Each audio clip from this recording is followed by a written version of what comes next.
Hi, everybody. My name is Marc Haine. I decided I wanted to put together a quick little video, and I hope to goodness you can hear me, because I have been talking to some business owners, and I know that during this unprecedented event, this crisis with this pandemic, I know that you are probably extremely scared, that there's a lot of uncertainty because this is something that we don't know how to control. It is outside the scope of our control, and it's resulting in business owners closing their doors, laying off staff.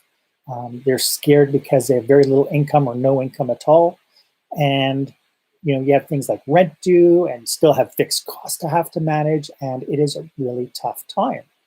And businesses are shutting down not because of some massive catastrophe, in that it's not a physical catastrophe like a tornado or a massive flood or the things that are closing down businesses and communities all over the world. But this is a common disaster. This is a disaster that's happening all throughout the planet. Wherever there are people, this disaster is coming. And so it is forcing us to close down our businesses when our businesses are still rather viable. And this is so devastating to the livelihoods of yourself, of the business owners, but also livelihoods of their employees. I watched a very nice broadcast yesterday. They interviewed a hair salon owner in Montreal, and he said in his broken English, he says, I have to support my family. And he goes on to talk about how he defined his family wasn't just his immediate family, but the people who work for him as well. And so he said he has 18 families that he's worried about. And that's a rather impactful statement to say, because I think that we all, as business owners, have this same kind of challenge, that we all have these families that rely on our businesses. We are major contributors to our communities. It gets really scary when you think about the Canadian Federation of Business expects that about 25% of small businesses will not survive for more than a month if they have a drop in income of more than 50%.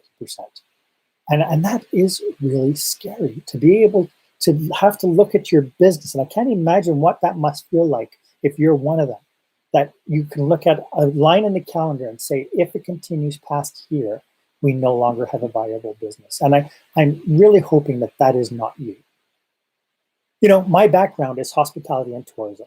And hospitality and tourism is a people business. It is a business that relies on supporting and gathering people together, usually in some sort of celebration, or even, if you think about how funerals are being impacted right now, we can no longer bring people together. And the hospitality and tourism trade is all about creating experiences for people, creating experiences that become memorable. We're talking about businesses like restaurants, hotels, banquet and catering operations, casinos, meeting venues, theaters, playhouses, museums, theme parks. All of these things are being affected right now. And without people, hospitality has no business. And when you think about, things like suppliers, suppliers are being affected. Suppliers to these industries are being affected. When you think about like meeting planners and event planners, when you think about my other realm, professional speakers, all their contracts are getting canceled throughout the world right now. So this is a really, really difficult time. But at the end of the day, this is temporary.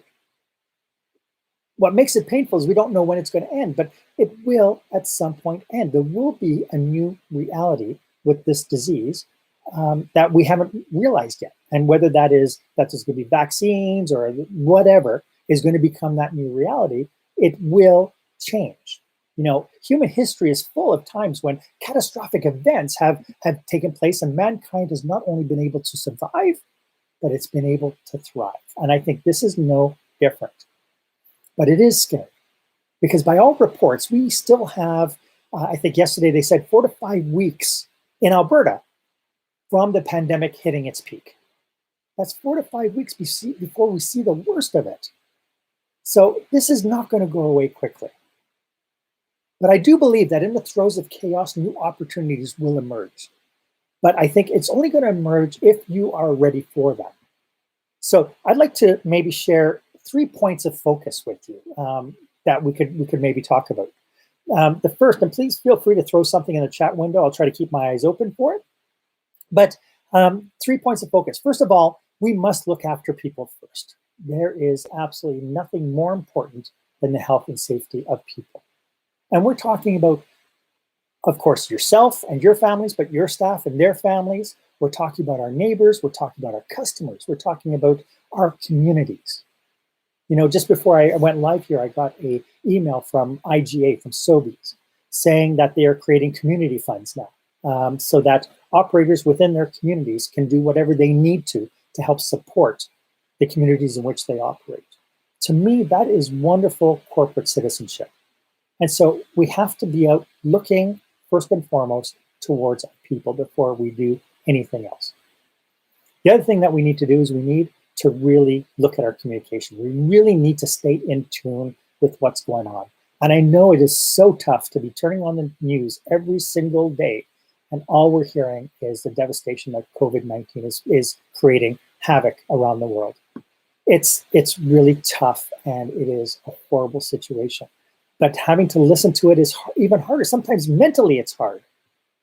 But we have to stay abreast of what's going on. I know in the States today, I believe that Trump is going to be announcing some massive payout to be able to sustain communities across the US. I know tomorrow the Parliament is getting together and they're going to be passing some objectives to be able to get businesses out and supporting the welfare of their employees and so on. These are all things that are coming in. It's important for us to stay in communication, to understand what's going on. Take that a step further, you have to be talking to your staff. I mean, if you're sitting at home thinking, oh my God, what's going on with my business? What am I going to do? Imagine what your employees are doing right now. They're probably looking and saying, where the heck am I going to pay my rent? How the heck am I going to get through this, right? And I know people are calculating. I know people that I've talked to just recently are starting to calculate what their EI payment would be and thinking, okay, what do I need to cut in order just to make my rent and put food on the table? It's tough. You have to talk with your landlords. If you rent a brick and mortar and you have a landlord, you have to be talking to your landlord and figuring out a strategy for your business. I just read again this morning that Restaurants Canada is asking the government to make evictions illegal. So there, I mean, obviously there's a fear if you're not paying your rent or if you're empty in an empty building, that's, you know, your landlord might initiate a legal process in order to evict you, especially if maybe you're not on very good terms. I'm hoping that's not the case, but that is definitely an opportunity for landlords to maybe even do that. And so the Restaurants Canada is going out and asking the government, please make this illegal during this process. Make it so that landlords cannot evict tenants at this point. Important process. You need to be talking to your suppliers. Find out what their issues are as well, and what opportunities they might have for you as well. You might owe them money. You might owe them, you know, they might have delivered stock or they might even be sitting on stock. And so if we go back to point number one, where we're thinking about the people, maybe there's an opportunity to create some sort of a partnership where you can use whatever resources you have to help feed your community as well. And of course, it would probably be a really good idea to keep in contact with your customers. Your customers become your loyal customers or your loyal fans, and they deserve communication. They deserve to hear from you. And don't be afraid of telling them what is actually really going on. Tell them what your problems are. Tell them what is ailing you. Because if I'm right and you have really good customers, they're the ones who are going to be waving the flag on your behalf in order to make things happen. So it's really important to stay on top of that. Other resources you should be looking at too is talk to your banks. You know, some people have mortgages and loans. We could ask them to defer loan payments. You can even maybe secure some renovation or business development loans, or even lines of credit, so that you can push forward other things within your business as new opportunities come to fore it. Again, you know, the government is really focused on wanting to get you and your employees back to work, right? Another avenue you could touch with, of course, is your local chamber of commerce. You could be talking with your trade association and your various business associations. I know here in Alberta, we have community futures in various different communities. We have the BDC is up and around. I know that I've been keeping an eye on what Service Credit Union and ATB are having to say. Even the Royal Bank is putting out memos to their clients. There's a lot of people on your side wanting to make sure that you don't close your doors.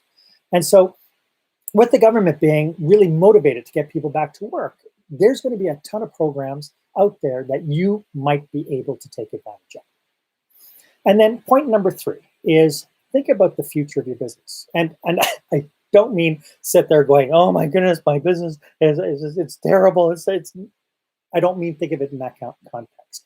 You know, I think that right now, the fact that we have slow volumes or no volumes, this is the perfect time now to start thinking about your business, start working on your business. You know, typically when we're in operation, we're so busy working in our business, making money, generating the revenue, making sure that we're sustainable and we keep pushing forward, that we stop really working on our business. Especially if you're a 1 or 2 person operation, a family business maybe, these tend to be set by the wayside. Some strategy stuff gets set on the wayside. But now is the perfect time for you to be able to sit down and start looking at your business plan, look at your marketing plan. What's been working the last 5 years? What hasn't been working? What would you, if you could do the bewitched twinkle your nose, what is it that you could do, would love to do if you had that magic bullet? And now's the time that you can start creating these strategic plans to start putting this down so that when you reopen, that you'll be able to initiate some of this. You could take a look at your policies. If you have workplace policy, safety policies, HR policies, you could start taking a look at all this stuff that really takes time and attention away when you're working in your business. This is really something that you could sit down now and start really cranking out. And I would strongly recommend that you do this with your team on, virtual meetings or on telephones. Sit through and talk about things that have worked for you in the past and try to debug that a little bit. It's a perfect time to look at your product or service offering. What can you do better? What can you do that's going to, when you reopen, is going to shine to your fans and to your community? And you notice I've been saying when you open. I'm not saying if you're going to open. You know, I subscribe to Jack Canfield's philosophy of think as if. You know, I think that we have to go forward and say we are going to reopen. Right? And to that end, I would say now would be the perfect time to freshen up your property. If you have a brick and mortar, it's a perfect time to get contracts in, get contractors in, if you need new upholstery and so on, but only if it's safe to do so. That's my only proviso. In some areas, it might not be safe to be able to bring people in because of social distancing and so on. But if it's a question of, taking the bench seats and getting them reupholstered or getting a new coat of paint on the walls, these type of things, there are small things that you can do that aren't very costly that will help not only get your business fresher or up to speed, but it'll also create some economic spin-off as well. One of the big questions you should be asking yourself at this point is, are there any new markets emerging? Are there new things now that in the scope of the pandemic and of the crisis, are there any new markets that are emerging that you're going to see a niche for? I think personally that the worst thing that we can do is sit around and do nothing. I talk to a lot of business owners, and unfortunately, there's quite a few who are sitting around just harping on this issue. They're scared, and that's absolutely understandable. But I suggest that if we're harping on the issue, we're not dealing with the issue. If we're not looking at and investigating all the different resources out there, then we are not dealing with the issue. We're just crying the woe is me. And I know that as a business owner, you have had the fortitude and perseverance to start your own business. You've seen ups, you've seen downs. This is just a really bad down, something really horrible. This is a really horrible hiccup to your dreams and your aspirations. And I understand that. But folks, this is not the end of the world. Personally, bigger than the COVID-19 disease is the disease of apathy. the disease of not doing anything and expecting that the world will bail you out. And as much as the government is trying their best to do their things, please don't rely on the rest of the ether to do the work for you. You still have to get the work done. So I'd like you to call your team. I want you to look after your people first. Stay in the loop. Even put together a list of resources as they come to foray. Have a piece of paper, and as you hear about new programs, write them down so that you have something, a checklist. You can call up one of your staff and say, hey, do me a favor, go online and investigate this. Discuss your business's future. What can you do now to make your reopening impactful? For no other reason than that I'm homebound and doing my part in social distancing. All my contracts have been canceled, and I have a lot of free time on my hands right now. But you know what? If you'd like to talk about your situation, maybe do some brainstorming. I would love it if you, along with your team, would schedule a free 30-minute session with me. I can't promise to solve all the problems, and maybe I can help. I might not be able to do a lot for you. I don't know. But you know what? Just having somebody to listen to you, and I do have tons of resources. I do know lots of people in the small business world. As a past economic development officer, I understand the headspace that you're in, but maybe I can help push you towards some resources that might help you. And I'm willing to do this absolutely free. I promise there's no sales pitch, no nothing. It is literally just a 30-minute conversation. Listen to what you have to say. We can brainstorm some ideas and maybe help move you forward. I don't know. But it's worth a 30-minute call. I'm more than happy to do it. I will post a link to my online scheduling software down below. Unfortunately, my feed thing didn't work properly, so I can't pop it up on the screen like I was going to, because that would have been so cool. But it's going to be there. And if worse comes to worse, you can always email me, Marc with a C, M-A-R-C @marchaine.com if you need to get a hold of me. Now, or you can go to my LinkedIn profile. All my details are there. Anyway, so 5 weeks ago, and I was really kind of just thinking about this over the weekend. 5 weeks ago, we were all arguing about politics and the economy and climate change. That was top of our mind, right? We were thinking oil and gas in Alberta. We were thinking climate change and all over the place. The rail lines had been closed down, and we were talking about the impact of that. But right now, the virus has changed our priorities and our focus. I think that, I hope and I think and I pray that this virus is actually making us more human. That this virus is getting us to really prioritize what is important to us.